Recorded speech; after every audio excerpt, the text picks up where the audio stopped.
الرحمن الرحيم. الحمد لله رب العالمين، وصلى الله وسلم وبارك على سيدنا محمد وعلى آله الطيبين الطاهرين، وبعد. أيها الكرام، استمرارا في دورتنا للذكاء الاصطناعي، هناك لفتة لمن أراد أن يفتح الواتس في التلفون، في الحاسوب عفوا. فكيف يصنع؟ اذهب إلى جوجل كروم واكتب ايش؟ واتسويب. افعل انتر. هذا في الحاسوب سيظهر لكم هذا. اضغط على واتس هذا الأيقونة، سيظهر لكم هذا الشاشة. هناك افتحوا تلفونكم في الواتس الموجود في تلفونكم، في أعلى الشاشة هناك كاميرا. وجهوا الكاميرا على هذا الباركود. هنا لاحظوا، وجه الكاميرا سيعمل لكم ربط ومتابعة. اضغط متابعة واعمل متابعة بالتلفون، وسترى أنه ماذا؟ سيعمل ربط ما بين الهاتف واللابتوب. شيئا قليلا سيعمل لكم بعدين ايش؟ تحميل الملفات، فيظهر لكم بهذه الطريقة. يعني كل ما هو في الواتس في الهاتف هو الآن ايش؟ عندي هنا موجود. هذا هو هاتفي، وهذا. وثم سأذهب إلى هذا المكان وأختار الرابط الخاص ببرنامج رفيق المعلم الذكي وأفتحه ليظهر بهذا الشكل الجميل. واضح؟ طيب، نواصل إلى فكرة جديدة. كيف على ذكر الباركود كيف أنشئ باركود لي أنا خاص بي؟ أنشئ لي أنا باركود يوجه الناس يوصل إلى المكان الذي أريد أنا. مثلا عندي رابط لموقع، رابط لمدرسة، أي شيء، وأريد أعمل باركود. ولذلك الذين يخافون على الرابط رفيق المعلم الذكي أن ينحذف عليه من الواتس ويفقدونه، كل ما عليكم هو أن ايش؟ تطبعوا الباركود الخاص بي على ورقة وتحتفظوا بالورقة. كل مرة وجهوا الكاميرا إلى الورقة وسيوصلكم إلى ماذا؟ إلى رفيق المعلم تلقائيا. طيب، كيف نصنع ذلك؟ لو نزلنا تحت سنجد هنا شيء مكتوب عليه إنشاء باركود. هذا هو إنشاء باركود. هذا اضغط عليه. هناك مواقع كثيرة، من أجملها الموقع الأول السهل ويسير، مونكي، اسمه مونكي قرد، وهكذا أصلا هذا. طيب، هو سهل الاستخدام. في المكان هذا الأول ألصق ماذا؟ الرابط. أنا مثلا هنا سآتي إلى هذا المكان وأعمل نسخ للرابط، وآتي ألصق الرابط في هذا المكان اللي هو رفيق المعلم. أحذف هذا الكلام. طيب، في هذا المكان إذا أردت أن تغير ألوان الباركود لك ذلك. مثلا أنا بدل اللون الأسود أريد اللون الأحمر، سيتغير. شوفوا، لو عملت إنشاء رمز استجابة تغير اللون الأحمر. لو أردت اللون الأسود، وهكذا أي لون عملت رمز استجابة يتغير. طيب، هنا الخلفية، الباركود هنا مكون من الأسود والأبيض، صح؟ قادر أجعله بلونين، من اللي تحت أغير اللون، لكن الأسود والأبيض هو الأجمل حقيقة. طيب، لو أردت أن أعمل تدرج لوني لأكثر من لون، لو أردت أعمل لون مخصص للعين نحو ذلك، خلاص يكفينا هذا. إضافة شعار، مثلا في الوسط يظهر اسم أو شعار الذي أنا أريده. مثلا هنا لو عملنا شعار هذا رفيق المعلم الذكي، كيف أعمل الشعار هذا؟ أذهب إلى جيميناي وأقول له أعمل لي لوجو أو شعار لبرنامج بعنوان رفيق المعلم الذكي. سيعمل لكم اللوجو، الشعار، نفس من الصورة، من إنشاء صورة. طيب، لاحظوا هذا الكلام. لو عملت إنشاء استجابة سيظهر هذه الصورة في الوسط، لاحظوا. طبعا لو عملت لها خلفية بيضاء على أساس يتناسق كأنه محفور حفر، يعني شوية بس فنيات. أنا إذا أردت إزالة الشعار من هنا.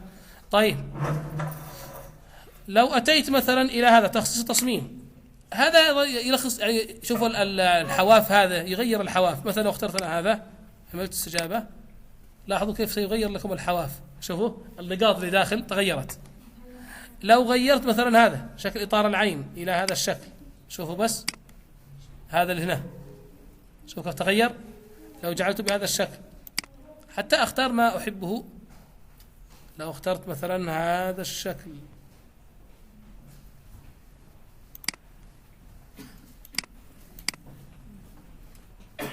طيب الشكل المقلة لو اخترت مثلا هذا الشكل الوسط. طيب لاحظوا معي الآن،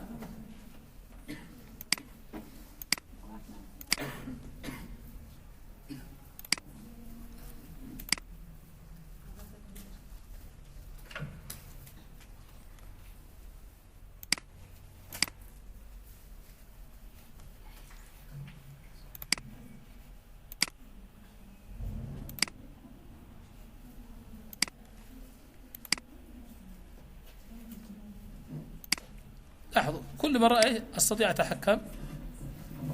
شوف الشكل يتغير، وهنا مثلا سأغير هذا. جميل، يعني شكل جميل. لو أردت أن أغير مثلا الألوان، لاحظوا مثلا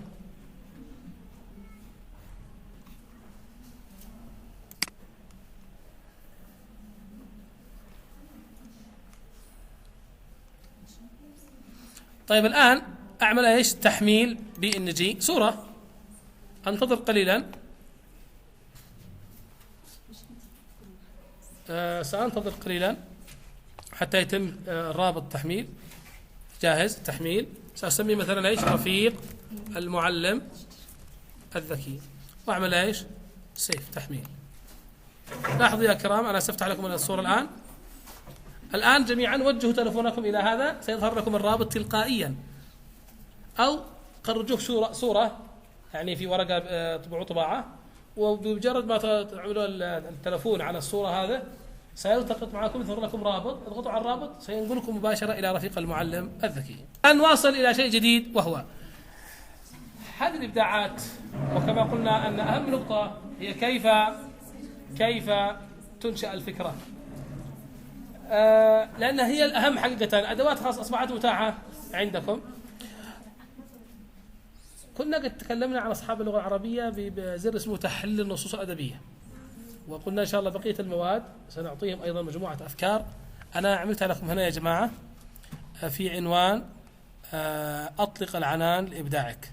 أطلق العنان لإبداعك. اضغطوا عليه، ارجعوا شوية بس، اطلعوا شوية على أساس تغلقوا هذا النافذة تعملها طي. ضغط عليه سيظهر لكم جميع المواد. في كل مادة وضعت لكم 20 مقترحا. كيف أستخدم الذكاء الاصطناعي في التاريخ، كيف أستخدم الذكاء في اللغة الإنجليزية، كيف أستخدم الذكاء في الكيمياء. هذه مجموعة أفكار تلهمكم لها أو لمثلها أو لأفضل منها. طيب مثلا لو أتينا إلى الكيمياء، مثلا صاحب الكيمياء يقول لماذا لا تستخدم الذكاء الاصطناعي في بناء الجزئيات ثلاثية الأبعاد، واستخدم لها موقع كذا لبناء المركبات الكيميائية ورؤيتها وتدويرها بشكل ثلاثية أبعاد. لماذا لا تستخدم في الكيمياء تفاعلات العناصر بالواقع المعزز، حيث وجه الطالب الكاميرا لمكعبين مثلا عنصرين فيرى التفاعل بينهما افتراضيا. لماذا لا تستخدم الذكاء الصناعي في وزن المعادلات كاللعبة، استخدم محاكاة لوزن المعادلات الكيميائية بميزان. لماذا في الكيمياء فقط 20 مقترحا، في الفيزياء، في الرياضيات، وهكذا. نعمل طي لهذا، وهكذا يا كرام كل مادة وضعنا لها ماذا؟ 20 مقترحا. أطلق على إبداعك وانطلقوا على بركة الله لترون أكثر. هذا فقط لتشحذ الهمم وتشعل فتيل الإبداع. طيب أيضا يا كرام، حتى لا نقف عنده ولا نكون في البيت إن شاء الله، البطاقات التعليمية هذا تشبه إلى حد كبير ما ذكرناه في السابق. مثلا إذا أردت أن أنشئ بشكل سريع مختصر، ما عندي وقت، أتي إلى هنا وسأكتب مثلا عناصر درس. طيب من يعطيني عناصر درس بسرعة؟ عناصر رئيسة سريعا. واحد، مدينة تعز. موقع مدينة تعز. هذا العنوان يا أستاذ. خلاص، لا احنا نشيل العناصر. حاضر. موقع مدينة تعز. 2 المعالم الأثرية في مدينة تعز. 3 يعني لا 3 المناخ ليس المناخ، المناخ هو مناخ الإبل إبل. بروكها، لكن نقول المناخ اللي هو البيئة. المناخ في مدينة تعز. وهكذا يا كرام، مثلا لو كانت هذه هي عناصر رئيسة لدرسنا، أنا أريد مع العناصر الرئيسة أن أعمل عناصر فرعية، لا بأس، يعني أضغط هنا وأجعلها ماذا؟ لكن في المعالم حاضر، أكمل، لا أعمل سطر جديد، لأن السطر الجديد يمثل صفحة جديدة. طيب أنا لاحظوا كل سطر جديد معناه صفحة جديدة. أقول أنشئ البطاقات، لاحظوا بضغطة واحدة سينشئ لي يا كرام هذه موقع صفحة واحدة، يعني كقصاصات صغيرة سريعة E4 لعناصر الدرس، لأسماء الطلاب، لأي شيء بس فكروا فقط. طيب أستطيع أن أحرك المكان، يمكن، نعم. أيضا أستطيع أن أعدل اللون، يمكن أعدل الحجم، يمكن أغير الخط، يمكن أعمل هذا الشكل، إطار. شوفوا إطار، هذا إطار سبورة، هذا إطار كلاسيكي، هذا إطار ذهبي فاخر، شوفوا لون الصفحات. واضح. أي إطار هذا دفتر أكاديمي، هذا نجاح التخرج، وهكذا يعني. ثم ايش؟ لؤلؤي بهذا الشغل، يعني اطارات معينه. بل قادر ان اضيف صوره، انا كنت عندي صوره جاهزه، ارفع صوره كمثال. اين الصوره التي رسمناها؟ هذا مثلا، لاحظوا نفس الفكره، شفتوا نفس الفكره؟ وضع الاسم هنا، دعوني اصغر لو كان مثلا هذا. فهمنا الفكره يا جماعه؟ فهمنا الفكره؟ إذا هذه سريعا للوصولها. ثم بعد ذلك لاحظوا هذا ايش؟ الصفحة الأولى، الصفحة الثانية، الصفحة الثالثة، في مثل ما ذكرناه قادر أغير. ثم بعد ذلك أعمل تحميل للصفحة وأذهب إلى السكرتارية أخرجها وأشتغل عليها بشغل ممتاز جدا. هذه البطاقات التفاعلية يمكن أعمل تحميل عام للكل. طيب أمثلة عملية، خلاص اشتغلنا بفضل الله تعالى في الموقع عندكم في الواتس، أمثلة كثيرة عملية بالروابط. يعني هذا كان دروس قراءة، هذا مختبرك الإلكتروني، خلاص قد رأينا أمس اشتغلنا عليه، فلا حاجة أن نعيده. يعني كيف أن نأتي بوسائل خاصة بدروسك. أخذنا هذا تمام. طيب عندي شيء جميل جدا الآن وهو ألعاب تربوية، لكن دعونا نلعب أولا قبل أن نشرح. فهذه اللعبة الآن ألعاب تربوية. نبدأ باللعب. اضغط. أنا جعلت الأسئلة خاصة بدورة الذكاء الاصطناعي، وأنتم قادرون تجعلوها بالدروس. طيب نبدأ. اضغط هنا للبدء. إذا كان الإجابة صواب سيهدد، إذا كان خطأ يمسك الحارس. السؤال الأول: الاسم المشهور لإعداد الأوامر للذكاء الاصطناعي هل يسمى بوت أم برومبت أم ديزاين؟ كذا. يا سلام. طلاب داخل حصة كنشاط ختامي كمراجعة، بالله عليكم الطلاب لما يرون مثل هذا الشيء كم سيتفاعلون؟ كم؟ خلاص كلهم مش يلعبوا. وعنده كذلك انتظر نمسك برنامج في الذكاء الاصطناعي متخصص في الصور، فيديوهات المحاضرة. ها؟ شاف فيديوهات؟ إجابة خطأ. نرجع للسؤال. الله. طيب أيضا يا جماعة اسم مدرب الدورة من الذكاء الاصطناعي إبراهيم دخان ويغوي عبد الرحمن. إبراهيم دخان أكيد. شوف الله يا سلام. الآن نأتي إلى آخر سؤال. نسبة الاستفادة للمعلم برمجة الذكاء كبيرة جدا. يا سلام عليك. أحسنت يا بطل. هذا الكاس. بس تحية. في حالة عدم وجود برنامج فتح الباوربوينت أو الإكسل أو الوورد مثلا في التلفون، فعملوا تحميل من جوجل بلاي. تمام. اكتبوا عليه مثلا مايكروسوفت، يظهر لكم يعني برنامج يحمل، يعني تستطيع أن تفتح من خلال أي ملفات الوورد والإكسل والباوربوينت والبي دي إف.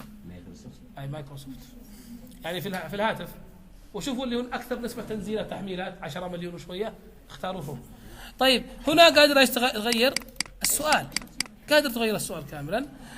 لكن كيف ستبدأ اللعبة؟ بالنزول. ومن أين أنزل هذه الألعاب؟ لاحظوا يا كرام، عندنا هنا في رفيق المعلم ألعاب تربوية اضغط عليها. في عندنا حاجة اسمها لعبة الذاكرة باور بوينت. لو ضغطنا عليها سيفتح لكم ماذا؟ موقع اسمه موقع انجز. لو ضغطنا على التعلم النشر ثم نزلنا إلى ألعاب تعليمية وضغطنا عليه سيظهر لكم ألعابا كثيرة، لكن هذه الألعاب كثيرة جدا.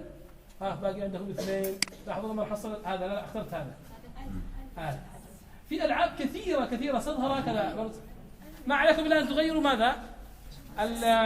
الأسئلة بما يخص المنهج. لكن بعضها يا كرام مخصصة ليس لكتابة أسئلة، مخصصة فقط أن الأستاذ يسأل شفويا وهي تتحرك معك، مثل تحرك السيارات وغيرها. فإذا ليست الكل مخصصة لأسئلة، يعني بعضها هكذا وبعضها هكذا. مرة ثانية، التعلم النشط، الألعاب التعليمية حتى تظهر كاملة. واضح؟ ستنزل لكم لو ضغطنا على هذا مثلا، لو ضغطنا على هذا أعطيكم هنا تحميل. اعملوا تحميل هذا القالب إلى أن يتم التحميل، افتحوه وغيروا ما شئتم. لكن سيظهر لكم مثلا هنا اكتب السؤال أستاذ وكلمة صواب خطأ. معناه اكتب الجواب الصواب في المحل الذي قال لك صواب، لا تلخبطوا لأنه مبرمج. واكتب الجواب الخطأ في المحل الذي كتب لك هو ايش؟ خطأ. دعوني أريكم ذلك. انظروا يا كرام إلى هذا، انظروا إلى هذا قبل التعديل. هذا بعد أن حملتها أنا، يعني بمجرد أن حملت الملف ظهر لي هذا. لاحظوا معي هنا ماذا يقول؟ هذا النص هو مثال، يعني اكتب السؤال هنا إجابة خاطئة عن صواب خطأ، ولا صحيحة ولا خاطئة. أنتم ضعوا الصواب هنا وضعوا الخطأ هنا، لا تغير، لأنه هو مبرمج على أنه إذا تم الضغط على هذا الوسط يهدف. فهمتم؟ اوكي خلاص. طيب إذا أردنا الزيادة، كل ما عليك أن تعمل ايش؟ إضافة شريحة فقط، تكرار الشريحة، كررناه وأضيف ما أردت من الأسئلة. واضح؟ عندما يكون المعلم كل مرة جديد، كل أسبوع أسبوعين جديد، طلاب ينتظرون يا جماعة عندنا مدرسة تفاعلية كل مرة. أنا مش شرط أستخدمها في كل الحصص أو في كل الحصص أو الحصة كاملة، سأستخدمها في نهاية كغلق، سأستخدمها في بداية، سأستخدمها في اللعبة في البيت. أن تفكر الحصص الأخيرة وانطلق في المراجعة وغير ذلك. نعم، تقويم الوحدة. الآن سنرجع إلى شيء جديد وهو لعبة عجلة الحظ الروليت. لو ضغطنا عليه سيفتح عندكم مشهورة عجلة الحظ هذا، وتصل من خلالها الآتي: تعملوا تثبيت عندكم في الهاتف وتشتغلوا عليها. لاحظوا باسمي، أنا سأشتغل على الهاتف حتى ترون. أيضا يا كرام هناك لعبة اسمها لعبة الكاهوت. أنا سأعيد شرحها حقيقة لسببين. السبب الأول أريد أن نبدأ بالفيديوهات أشتغل عليها. السبب الثاني، ما يصنعه كاهوت أنتم صنعتوه في كنفس، صح ولا لا؟ وبدل التعب والشغل اللي تحتاجه كاهوت مرهق شيء، يعني شغل لما تنجز لعبة واحدة. ثم هو مدفوع، لم يفتح لكم كاهوت إلا مجانا، إلا صح وخطأ واختيارات بس. صح وخطأ أي. طيب ايش الفارق بين كاهوت وما نصنعه نحن من أسئلة؟ نفس الفكرة في كنفس. الفارق الوحيد هو أن كاهوت الرابط لما يرسل تستطيع أنت حتى من البيت تطلع من اللي دخل وما أسمائهم وكم فاز وكم خسر. بعض المدارس استخدمتها في مسابقات المنطقة أولياء أمور ونحو ذلك، ورسل طبعا اشتروا خلوا مدفوع، لأنه المجاني يصل معكم إلى 40 شخص مستخدم. فعلوا المسابقات وانطلقوا انطلاقة رائعة وجميلة، وكان أولياء أمور أو الطلاب من خلال هذا البرنامج لأنه الرابط تفاعلي، تقدر حتى في البيت تطلع، وبعدين حتى كل واحد يرى من زميله الذي ايش تفوق عليه. فهمنا؟ ولا في الفكرة هي واحدة. دعوني أريكم الفكرة بس لأجل الوقت. طبعا أيضا الأمر الثاني ذكرنا الثاني. الأمر الثالث أنا شرحت هذا عندكم في المنصة، في رفيقك في طريق الوعي، فبإمكانكم الرجوع إليها وإذا بقي عندنا وقت سنعود لها إن شاء الله، ما عندي مشكلة. طيب دعوني أريكم فكرة لها.